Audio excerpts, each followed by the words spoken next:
습니다. 시작.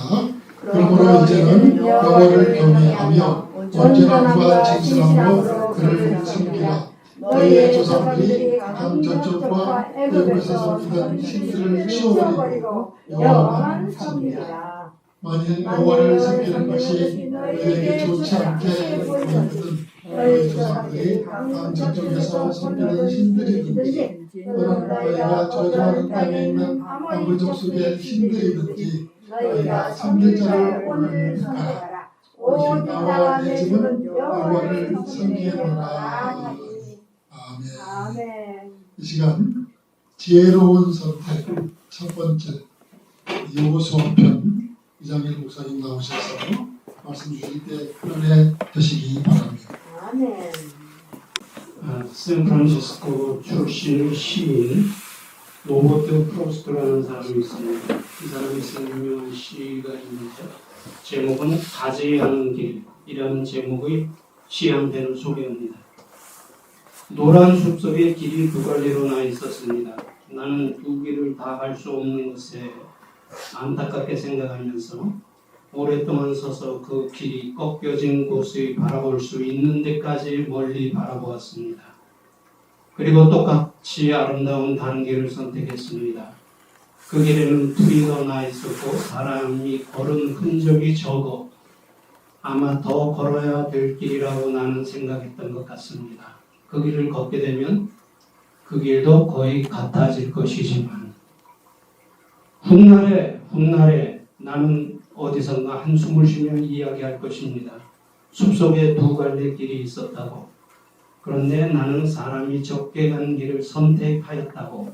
그리고 그것 때문에 모든 것이 달라졌다고. 이 시는 단순히 어떤 길을 걸어왔다는 것을 말하는 것이 아니라 다음과 같은 네 가지 의미를 담고 있는 시입니다. 첫째, 인생에서 두 길을 동시에 선택할 수 없다는 것. 인생에서 두 길을 동시에 선택할 수 없다는 것. 둘째, 한 번 지나온 길은 다시 돌아가 걸을 수 없다는 것. 한 번 지나온 길은 다시 돌아가 걸을 수 없다는 것. 셋째, 포기할 수밖에 없었던 다른 길에 대한 아쉬움. 포기할 수밖에 없었던 다른 길에 대한 아쉬움. 그리고 네 번째, 선택은 인생의 모든 것을 바꿔 놓았다 하는 것입니다. 사람은 누구나 살아가면서 여러 번의 중요한 선택의 기회를 갖는다고 합니다. 경우에 따라서는 이런 선택의 기회가 일생을 좌우하기도 합니다. 그리고 일단 지나간 다음에는 돌이킬 수 없지만 우리가 한 선택에는 잘한 선택도 있을 것이고 아쉬움이 남는 선택도 있을 것입니다. 지난 7주일에 걸쳐서 어리석은 선택으로 불행한 삶을 살았던 사람들에 대해 살펴보았는데 오늘부터 7주일에 걸쳐 한 달에 한 번씩 지혜로운 선택으로 우리들에게 귀한 교훈을 주고 있는 사람들에 대해서 살펴봅니다. 자, 그러면 먼저 성경에서 말하는 지혜, 성경에서는 지혜가 무엇이라고 말하는가 생각해 봅니다.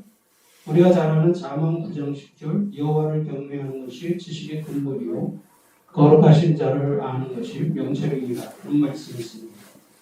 창조주이시는 하나님을 경외하는 것이 지혜의 근본이라고 합니다. 히브리어로 경외라는 뜻은 두려워하다라는 뜻입니다. 그래서 경외란 하나님을 경외한다 할 때 경외란 피조물인 인간이 창조주 되시는 하나님을 향해 갖는 최고, 최대, 최선의 종교적인 태도에서 나오는 두려움. 경외란 피조물인 인간이 창조주 되시는 하나님을 향해 갖는 최고, 최대, 최선의 종교적인 태도에서 나오는 두려움이라고 말할 수 있습니다. NIV 영어 성경에 보면 하나님을 두려워하는 것이 지혜의 시작이다 이렇게 되어 있습니다. 하나님을 두려워하는 것이 지혜의 시작이다 이렇게 되어 있습니다. 이 말은 참 지혜는 하나님을 두려워하면서 시작된다는 말입니다. 그렇기 때문에 하나님을 두려워함이 없는 지혜는 참 지혜가 될 수 없다는 말도 됩니다. 우리가 무엇인가를 선택할 때 하나님을 두려워하는 마음으로 선택한다면 얼마나 신중해지겠습니까? 이 선택이 정말 하나님의 뜻에 합당한 선택일까? 이 선택이 정말 하나님께서 원하시고 기뻐하시는 선택일까를 먼저 생각하게 되기 때문입니다. 그래서 지혜로운 선택이란 하나님을 두려워하는 마음에서 하는 선택이라고 말할 수가 있습니다. 예수 그리스도가 없이 발달하는 모든 것은 죄의 원인이 될 수 있다는 말이 있습니다. 예수 그리스도가 없이 발달하는 모든 것은 죄의 원인이 될 수 있다는 말이 있습니다. 마찬가지로 하나님을 두려워함이 없는 지혜도 역시 죄의 원인이 될 수 있다는 것입니다. 물론 전부 그런 것은 아닙니다. 그러나 하나님을 두려워함이 없는 세상 지혜가 죄의 도구가 되는 경우, 그래서 주위 사람들을 힘들게 고통스럽게 하는 경우를 우리는 많이 보고 듣습니다.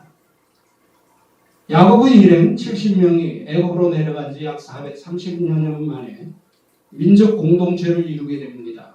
그리고 하나님의 능력으로 애굽에서 자유를 얻은 이스라엘 백성들은 홍해를 육지같이 건너 가데스바네아에 도착합니다. 우리가 아는 대로 가데스바네아에 도착한 후 모세는 각 지파에서 한 명씩 이스라엘 12지파에서 12명의 정탐꾼을 선별하여 가나안에 정탐을 위해서 들여보냅니다. 민수기 14장에 보면 40일 동안 가나안을 정탐하고 돌아온 12명의 정탐꾼들의 보고는 아주 극명하게 갈렸습니다. 12명 중 10명은 가나안을 정복할 수 없다고 하였고 여호수아와 갈렙 두 사람만이 하나님 함께 하시면 가나안을 정복할 수 있다고 주장하였습니다. 가나안을 정복할 수 없다는 10명의 보고를 들은 이스라엘 백성들은 밤새 울며 모세를 원망하면서 애굽으로 다시 돌아가자고 했습니다. 이스라엘 백성들의 이러한 행위는 애굽에서부터 하나님의 능력을 직접 보고 경험했음에도 불구하고 하나님을 철저하게 불신하는 배신 행위에 지나지 않았다. 이스라엘 백성들에게는 뼈아팠던 가데스 바네아의 사건이 주는 두 가지 중요한 교훈이 있습니다. 첫째 교훈은 하나님의 일은 사람의 숫자로 하는 것이 아니라는 겁니다. 하나님의 일은 사람의 머릿수를 가지고 하는 것이 아니다. 성경에 보면 하나님은 어떤 일을 하실 때 숫자를 앞세우지 않으신 것을 볼 수 있습니다. 하나님은 헌신된 한 사람 또는 충성된 소수를 통하여 하나님의 일을 이루셨다는 것입니다. 이런 사실을 노아, 아브라함, 모세, 여호수아, 사무엘, 다윗, 엘리야, 사도 바울 그리고 예수님의 제자 등을 통해서 알 수가 있습니다. 특히 대표적인 사건이 하나 있죠. 구약시대 기드온 때 미드온과 전쟁할 때입니다. 기드온이 군사를 모았는데 32,000명이 모였습니다. 그런데 사사기 7장 2절에 보면 하나님은 군사가 많으면 이스라엘이 나라를 거슬러 스스로 자랑하기를 내 손이 우리 머릿수가 우리를 구원하였다고 할 수 있기 때문에 300명만 남기고 다 돌려보내요. 그래서 남은 300명의 군사로 메뚜기의 많은 수와 같았던 미디안과 아말렉과 동방의 연합군을 이길 수 있도록 도와주신 사건을 우리는 기억합니다. 이 사건이 보여주는 교훈은 하나님의 일은 얼마나 큰가, 많은가 그것으로 하는 것이 아니라 얼마나 헌신되었는가, 얼마나 하나님을 신뢰하는가, 얼마나 하나님과 사람 앞에서 정직한가, 진실한가 그것을 통해서 하는 것임을 볼 수가 있습니다. 가데스 바네아 사건이 보여주는 두 번째 교훈, 하나님의 계획과 약속은 인간의 불신이나 반응의 여부와는 상관없이 반드시 이루어진다는 교훈입니다. 아멘, 아멘. 하나님의 계획과 약속은 인간의 불신이나 반응의 여부와는 상관없이 반드시 이루어진다는 것입니다. 아멘. 이스라엘 백성들은 정탐꾼들의 부정적인 보고를 듣고 하나님을 불신하고 모세를 원망하면서 애굽으로 돌아가자고 울부짖었습니다. 그러나 하나님은 이스라엘 백성들의 불신과 원망에 제한되지 않으셨다는 거예요. 홍해 앞에서 울부짖을 때에는 홍해를 갈라 육지같이 건너게 하셨고, 먹을 것이 없다고 원망할 때는 만나온 메추라기를 내어 배불리 먹게 하셨고, 목이 마르다고 불평할 때에는 반석에서 물을 내어 마시게 했습니다. 이스라엘 백성들이 광야를 여행할 때는 낮에는 구름기둥으로 뜨거운 햇볕을 가려주셨고, 밤에는 불기둥으로 추위를 막아주셨습니다. 그리고 우상을 만들어 섬길 때에는 무서운 심판으로 징계도 하셨습니다. 뿐만 아니라 모세가 죽자 여호수아를 세우셔서 가나안을 정복하게 하셨고 12지파에게 토지 분배를 마칠 수 있도록 하셨습니다. 그래서 아브라함에게 약속하신 가나안 땅에 이스라엘이라는 나라를 세울 수 있도록 섭리하셨음을 우리 봅니다. 이스라엘 백성들은 수시로 변하는 환경에 따라 하나님을 불신하고 원망하였지만 하나님은 수시로 변하는 환경이나 이스라엘 백성들의 불신과 원망에 제한되거나 간섭받지 않으시고 하나님 스스로 하셨던 약속을 확실하게 이루셨습니다. 그래서 우리는 하나님을 전능하신 하나님이라고 부릅니다. 자, 여기서 전능의 개념을 정리해 보겠습니다. 하나님의 전능을 두 가지로 구분하는데 하나는 사역적 전능이라고 합니다. 대부분의 성도들이 알고 있는 전능의 개념은 사역적 전능입니다. 사역적 전능이란 무엇이냐면 천지와 인간을 만드시고 죽은 자를 살리시고 병자를 고치시고 바다를 가르시고 반석에서 물을 내시고 물 위로 걸어가시고 이렇게 우리가 일반적으로 알고 있는 기적을 통해서 나타나는 전능, 하나님의 전능을 우리는 사역적 전능이라고 합니다. 그리고 또 다른 하나는 본질적 전능이라고 하는데 본질적 전능은 세 가지로 정리합니다. 첫째, 하나님은 스스로 뜻을 세우시고 이루어 완성하시는 분입니다. 하나님은 스스로 뜻을 세우시고 이루어 완성하시는 분입니다. 로마서 9장 28절에 주께서 땅 위에서 그 말씀을 이루사 필하시고 끝내시기라 하는 삼중 강조 구절이 나옵니다. 주께서 이 땅 위에서 그 말씀을 이루사 필하시고 끝내시리라.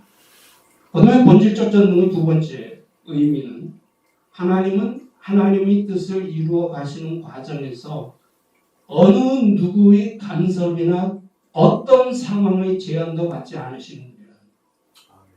하나님은 하나님의 뜻을 이루어 가시는 과정에서 어느 누구의 간섭이나 어떤 상황의 제한도 받지 않으시는 분이다. 로마서 9장 20절 이 사람아 내가 위기에 감히 하나님을 힐문하느냐 지음받은 물건이 지은 자에게 어찌 나를 이같이 만들었느냐 말할 수 있느냐. 그 다음에 본질적 전능의 세 번째 의미는 하나님은 악을 창조하시지 않았지만 악을 지배하신다. 하나님은 악을 창조하시지 않았지만 악을 지배하시는 분이라는 겁니다. 욥기 2장 6절 여호와께서 사단에게 이르시되 내가 그를 내 손에 붙이노라 그러나 오직 그의 생명은 해하지 말지니라. 하나님의 주권을 벗어날 수 없다는 것. 그래서 우리는 그 사역적 전능과 본질적 전능에 대한 개념 정리를 하고 신앙의 길을 걸어가야 될 줄 압니다. 하나님은 가데스 바네아 사건으로 두 가지 무거운 징계를 내리시죠. 첫째, 가데스 바네아에서 이스라엘 백성들의 불신과 원망을 보신 하나님은 불신과 원망에 대한 징계로서 40일간의 정탐일을 하루에 1년씩 계산하여 40년을 광야에서 훈련받을 것을 말씀하십니다. 그다음에 두 번째, 이 불신의 가데스 바네아의 불신 사건으로 인해서 애굽에서 나온 1세들은 모두 광야에서 죽고 여호수아와 갈렙 두 사람만 가나안에 들어가도록 허락하셨습니다. 오늘 본문이 기록되어 있는 여호수아 24장은 여호수아가 세상을 떠나기 전에 이스라엘 백성들에게 하였던 고별 설교가 기록되어 있는 장입니다. 여호수아는 모세의 뒤를 이어 이스라엘 백성들의 지도자가 되었습니다. 모세와 여호수아 중 누가 더 위대한가? 비교하는 것은 무리죠. 모세는 모세의 사명이 있었고 여호수아는 여호수아의 사명이 있었기 때문입니다. 두 사람 모두 각자에게 주어진 사명을 성실하게 감당하였던 지도자였습니다. 애굽 세대였던 여호수아는 이스라엘 백성들이 애굽에서 가나안에 이르기까지의 모든 과정을 함께하였습니다. 기적의 현장에도 함께 있었고 원망과 불신의 현장에도 함께 있었습니다. 그리고 징계의 현장에도 함께 있었습니다. 그래서 이스라엘 백성들의 신앙과 삶에 대하여 누구보다도 잘 알고 있었던 지도자였습니다. 이제 여호수아는 나이가 많아 자기 열조에게로 돌아갈 때가 되자 이스라엘 백성들의 신앙과 삶이 걱정되었던 것 같습니다. 그래서 여호수아가 이스라엘 모든 지파를 세겜으로 모았습니다. 여호수아는 세겜에 모인 백성들의 대표들에게 아브라함을 부르신 사건에서부터 애굽에 내려간 야고보의 시대, 홍해를 가르시고 광야 40년 동안 만나와 메추라기로 먹이시고 구름 기둥과 불 기둥으로 인도하신 하나님의 은혜에 대해서 강조하고 있습니다.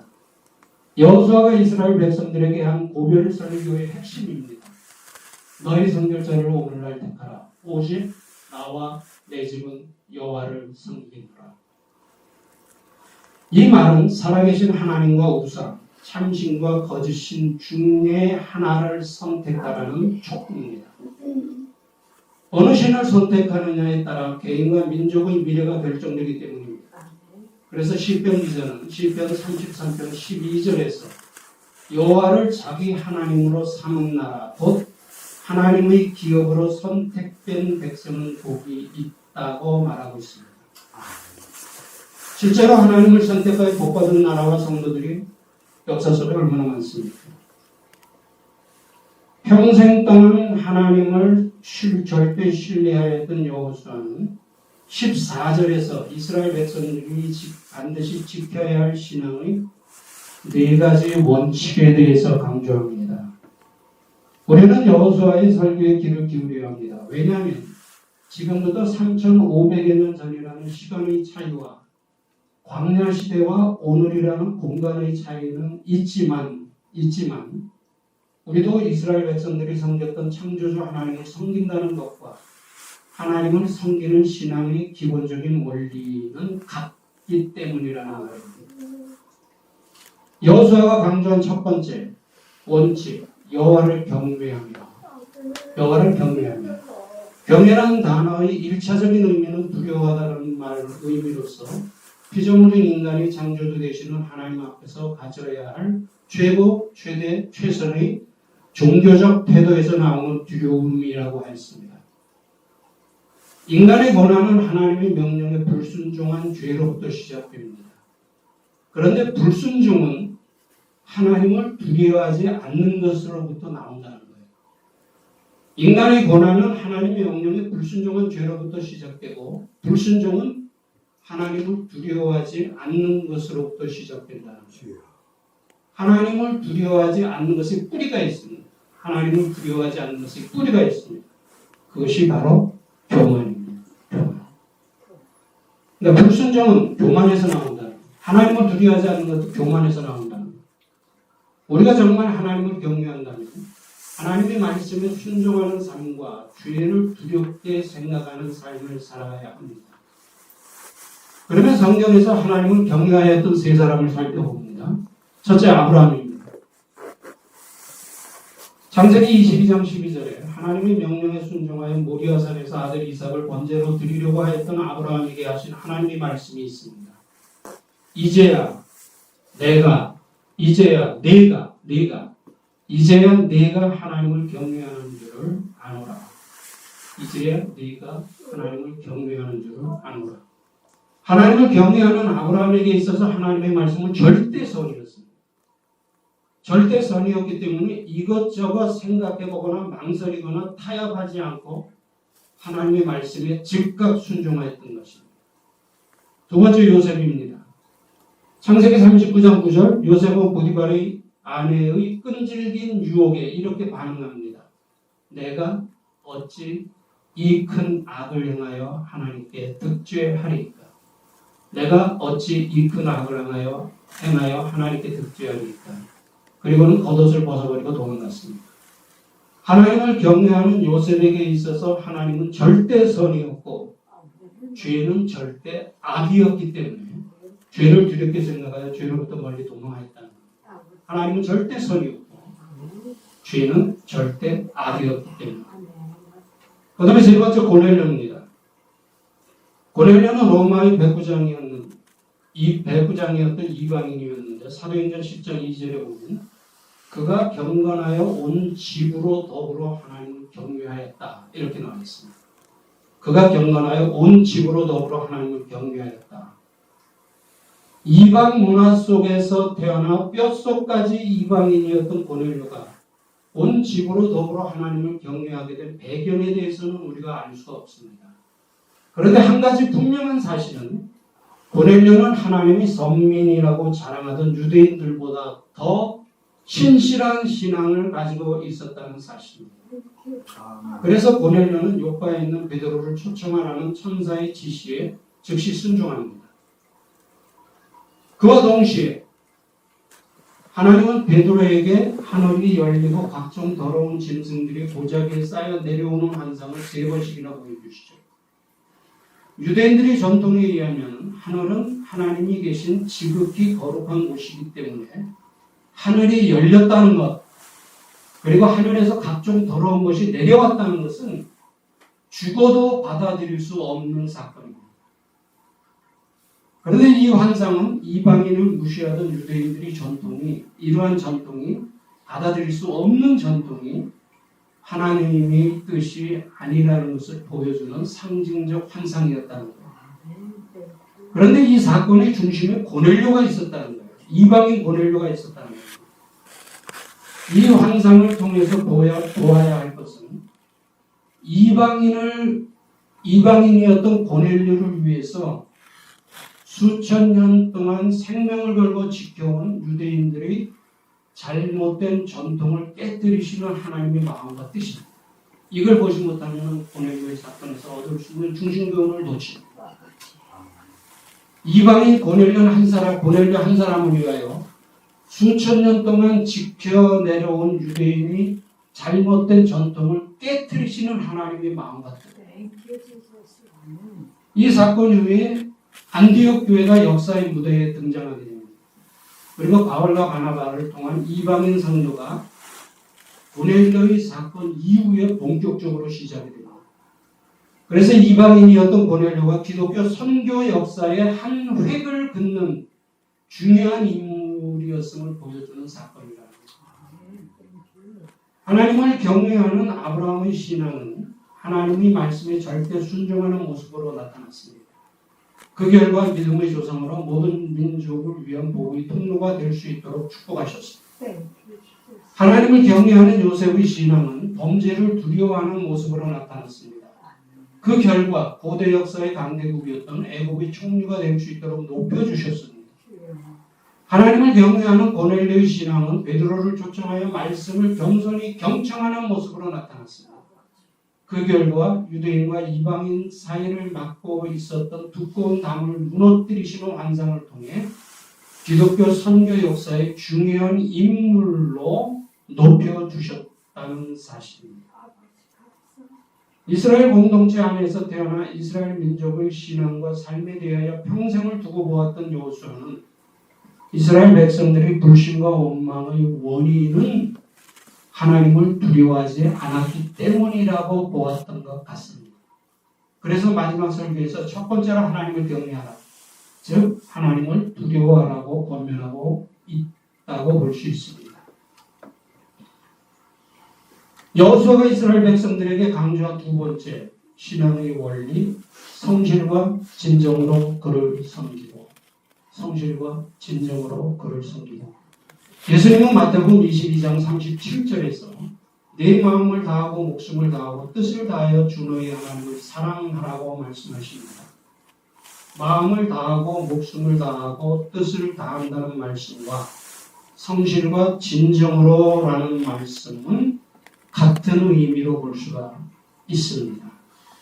우리식으로 표현하자면 최선을 다하여라고 할 수 있습니다. 성도들은 삶의 초점을 하나님께 맞추는 하나님 제일주의의 삶이어야 한다는 뜻입니다.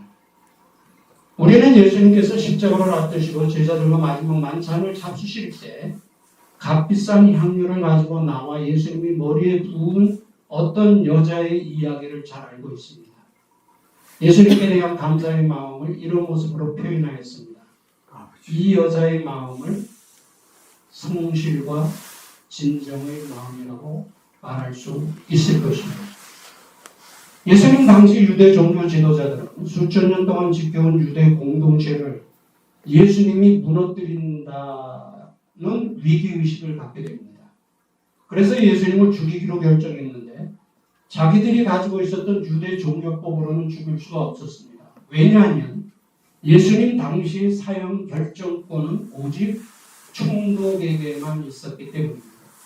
그래서 결국 예수님에게 유대인이 왕이라는 정치적인 죄목을 씌우고 고소합니다.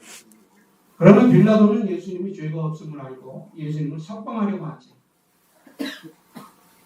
그런데 하나님이 왕 되시는 신정국가의 백성들이 가이사 외에는 우리에게 왕이 없다. 예수를 석방하면 가이사의 충신이 아니라고 하면서 빌라도를 협박합니다. 이런 행위는 자기들이 왕 되시는 하나님을 배반하고 부정하는 배신 행위였습니다. 이러한 사악한 방법으로 십자가의 판결을 드러냈습니다. 이런 내용은 성경에 나오는 내용보다 더 자세한 내용은 빌라도의 보고서에 자세하게 기록이 되어 있습니다. 예수님이 정치범으로 몰려 십자가에 못 박히신 상황에서 예수님과 관계가 있다는 사실을 스스로 밝히는 것은 쉽지 않았습니다.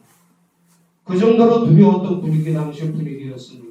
예수님께서 체포되셨을 때 베드로가 예수님을 3번씩이나 부인한 것도 같은 맥락에서 이해할 수 있는 그 당시 분위기였습니다. 그런데 예수님과 3년을 동고동락했던 제자들까지 모두 흩어진 상황에서 아리마대 요셉과 니고데모는 자청하고 나서서 예수님이 장례를 준비하고 치릅니다. 이것은 우리가 생각할 수 있는 것 이상의 대단한 용기와 헌신, 그리고 예수님께 대한 성실과 진정의 마음이 있었기 때문에 가능할 수 있다고 보아야 합니다. 하나님을 경외하는 마음을 가져야 성실과 진정으로 하나님을 섬길 수가 있습니다. 성실과 진정으로 하나님을 경외하는 우리들의 삶을 통해서 하나님의 영광과 하나님의 이름이 높여진다는 사실입니다. 이렇게 사는 삶이 우리에게 구원의 은혜를 베풀어 주신 하나님께 대한 우리 최소 하나의 의무라고 하는 사실입니다. 결론적인 이야기지만 이스라엘 백성들이 여호수아의 말과 같이 처음부터 성실과 진정으로 하나님을 섬기고 순종하였다면 광야 40년의 고난은 겪지 않았을 것입니다. 셋째로 기본적인 원칙, 우상을 제하고 인간을 이해하기 위한 두 가지 전제가 있습니다. 하나는 하나님의 형상대로 창조되었다는 전제와 하나님의 명령에 불순종하여 타락하였다는 전제, 두 가지 전제입니다. 그런데 모든 인간은 하나님의 형상대로 창조되었기에 종교성과 하나님의 명령에 불순종하여 타락하였기 때문에 죄성을 가지고 태어납니다. 인간의 태어날 때부터 가지고 태어나는 종교성과 죄성이 혼합되어 나타난 결과가 우상입니다. 하나님과 우상을 동시에 섬기는 종교적인 행위를 가르쳐서 혼합주의라고 말하는데 이스라엘 백성들이 가나안에 들어가 정착한 이후부터 이스라엘 역사에서 혼합주의가 떠났던 적은 한 번도 없었다는 겁니다. 결국 이스라엘은 이 혼합주의 때문에 하나님의 심판을 받아 이방인족에게 멸망을 당하는 수모를 겪었던 것을 볼 수가 있습니다. 이런 것을 보면 인간의 종교성과 죄성이 얼마나 뿌리가 깊은 것인가를 볼 수가 있습니다. 자, 그렇다면 우리 그리스도인들, 이 시대를 살아가는, 오늘을 살아가는 우리 그리스도인들은 우상을 어떻게 이해해야 합니까? 우상이란 보이는 것이든지 보이지 않는 것이든지 만들어진 것을 하나님이 자리에 놓는 것을 말합니다. 만들어진 피조물을 하나님이 자리에 놓는 것, 우상이 개념입니다. 다시 말하면 만들어진 피조물에 종교적인 의미를 부여할 때 그것은 우상이 될 수 있다는 거예요. 종교적인 의미란 무엇입니까? 이것이 나를 지켜준다고 믿거나 내게 복을 주기도 하고 화를 주기도 한다고 믿기 때문에 의지하거나 두려움을 느끼는 현상을 말합니다. 만들어 놓고 이것이 나를 지켜준다고 믿거나 내게 복도 주고 화도 준다고 믿기 때문에 그것을 의지하는 마음을 갖거나 그것에 대한 두려움을 느끼는 마음의 현상, 이렇게 될 때 그 피조물은 우상이 될 수 있다. 자, 우리가 예술 작품 우상이라고 말하지 않습니다. 뭐 조각품이나 이런 미술지, 예술 작품은 우상이라고 말하지 않습니다. 그 이유는 예술 작품은 하나님께서 우리 각자에게 주신 재능의 표현이기 때문입니다. 성경을 소재로 한 예술 작품이 얼마나 많습니까? 특히 유럽을 여행하다 보면 모든 박물관에 성경을 소재로 한 훌륭한 작품들이 전시되어 있는 것을 볼 수 있습니다. 그런데 예술 작품의 선을 넘어 종교적인 의미를 부여할 때 그 작품은 우상이 될 수 있다는 겁니다. 여호수아는 보이는 우상에 대하여 경고하였지만 사도 바울은 보이지 않는 우상에 대하여 경고하고 있습니다. 그래서 골로새서 3장 5절에 탐심을 가르쳐 우상 숭배라고 정의하였습니다. 탐심은 우상 숭배라고 정의하였습니다. 그럼 탐심이 무엇입니까? 탐심은 가진 것에 만족하지 못하고 더 가지려는 마음. 다시 말하면 절제되지 않은 지나친 소유욕. 이걸 탐심이라고 합니다. 자, 그러면 여기에서 한 가지 질문이 던져집니다. 그럼 더 가지려고 하는 것이 나쁘냐? 더 가지려고 하는 것이 나쁘냐? 더 가지려고 하는 것이 나쁜 것은 아닙니다. 절제되지 않은 소유욕이 문제인데 절제되지 않은 소유욕은 우리로 하여금 수단과 방법을 가리지 않게 만들 수 있기 때문입니다. 그때 문제가 된다. 보이는 우상은 쉽게 분별할 수 있지만 보이지 않는 우상은 분별이 쉽지 않습니다. 우리에게 보이는 우상은 없지만 혹시라도 보이지 않는 우상, 예를 들어 하나님보다 더 사랑하는 것이 있거나 하나님의 자리를 대신 차지하는 것이 있는지 없는지 우리의 삶을 수시로 돌아보아야 한다는 것입니다. 그 다음에 네 번째, 여호와를 섬기라는 신앙의 기본 원리입니다. 여호수아 24장을 보면 15절에 만일 여호와 섬기는 것이 너희에게 좋지 않게 보이거든 너희 열조가 강 저편에서 섬기던 신이든지 혹 너희 거하는 땅 아모리 사람의 신이든지 너희 섬길 자를 오늘날 택하라. 오직 나와 내 집은 여호와를 섬기겠노라. 여호수아의 이 말 속에는 죽은 우상과는 비교할 수 없는 살아계신 하나님에 대한 신앙 고백이 들어있음을 볼 수 있습니다. 다시 말하면 하나님께 대한 절대적인 신뢰가 있었기 때문에 이스라엘 백성들을 위하여 이런 고백을 할 수가 있었다는 겁니다. 하나님의 은혜와 능력으로 자유를 얻었음에도 우상을 버리지 못하는 것을 본 여호수아의 권고입니다. 가데스 바네아 사건 때 자기 옷을 찢으며 이스라엘 백성들을 향하여 하나님을 신뢰할 것을 강조하였던 여호수아였습니다. 평생에 걸쳐 상황에 따라 불평하고 원망하는 백성들을 보면서 얼마나 안타까웠으며 마지막 구별 설교에서 강조하였겠습니까? 여호수아는 본문 속에서 이스라엘 백성들에게 가장 확실하고 보장된 선택을 요구하고 있습니다. 가장 확실하고 보장된 선택은 나와 내 집은 여호와만 섬기겠다는 선택. 나와 내 집은 여호와만 섬기겠다는 선택입니다. 여호수아의 이 한마디 속에 우리가 원하는 모든 것에 대한 선택이 다 들어있습니다. 하나님을 선택하는 것은 모든 것을 선택하는 것과 같기 때문입니다. 왜 그렇습니까? 우리가 원하는 모든 것은 하나님께로부터 나왔기 때문입니다. 그러니까 하나님을 선택한다는 것은 모든 것을 만드시고 허락하시는 것을 선택하는 것과 같기 때문입니다. 요한복음 6장 67절에 보면 자신은 하늘에서 내려온 생명의 떡이라고 말씀하신 예수님께서 제자들에게 이렇게 물으십니다. 너희도 가려느냐? 너희도 가려느냐? 이때 시몬 베드로가 대답합니다. 주의 영생의 말씀이 계시며 우리가 위기로 가오니까 우리가 주는 하나님의 거룩하신 자신 줄 믿고 알았습니다. 예수님만이 유일한 영생이 되시고 예수님만이 유일한 길이요 진리요 생명이 되시고 예수님만이 하나님께로 갈 수 있는 유일한 분이시라는 고백입니다. 그래서 베드로와 제자들은 모든 것을 포기하는 대신 예수님을 선택하여 자기들이 일생을 드린 것입니다. 이 세상에 신이라고 불리는 것들은 셀 수 없을 정도로 많습니다. 그러나 그 많은 신들은 거짓 우상이요 죽은 신들입니다. 이렇게 말하면 사람들은 우리 기독교를 향하여 독선적이다 이렇게 비판하죠. 어느 면에서는 맞는 말입니다. 독선적일 수밖에 없어요. 왜? 참 종족이, 유일한 종족이, 참 신이기 때문에. 그래서 이런 말이 있습니다. 기독교를 종교라고 하면 세상의 모든 종교는 종교가 아니고 세상의 모든 종교를 종교라고 하면 기독교는 종교가 아니다. 부인이 되십니까? 기독교를 종교라고 하면 세상의 모든 종교는 종교가 아니고 세상의 모든 종교를 종교라고 말하면 우리 기독교는 종교가 아니다.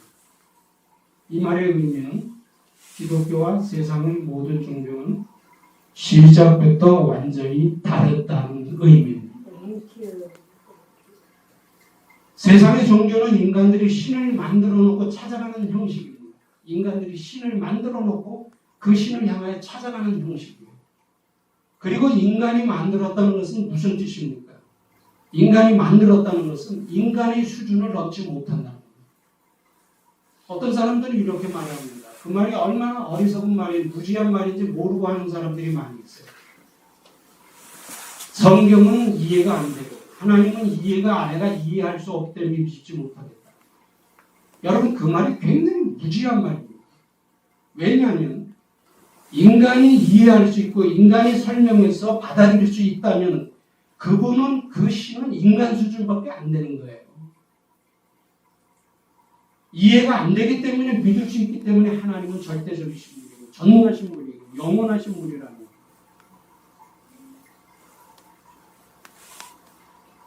근데 전도하다 보면 가끔 그런 사람 많이 있어요. 나는 이해가 안 돼서 하나님이 내 이해할 수 있게 설명을 해봐. 그럼 내가 믿을게. 그 사람은 절대 예수를 못 믿을 사람입니다.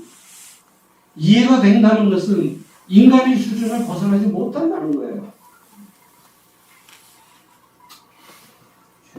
우리는 하나님을 왜 믿습니까? 우리가 다 이해할 수 없기 때문에 우리 인간의 수준을 뛰어넘는 분이기 때문에 믿는다는 거예요.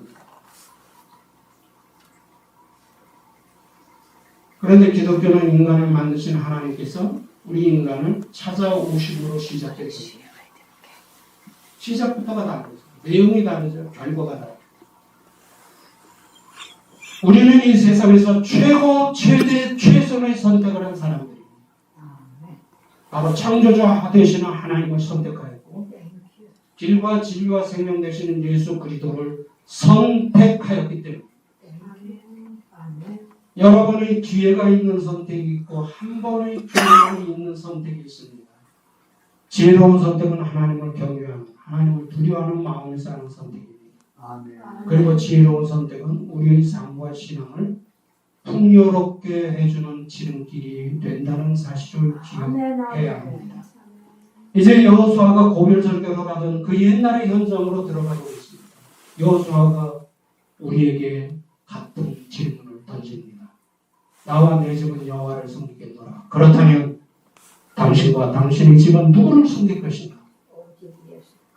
여호수아의 선택이 우리 모두의 선택이 되기를 주님의 이름으로 축원합니다. 아멘. 하나님, 예수 그리스도의 은혜와 우리 아버지 하나님의 크신 사랑하심과 성령의 감동 감화 인도 교통 충만하심이 오늘 하나님의 뜻을 드리며 하나님 앞에 뜻을 드리면서 마음을 드리면서 정성을 드리면서 순종하길 원하는 주님의 자녀를 머리 위에 이제로부터 영원토록 함께 있을지어다. 아멘.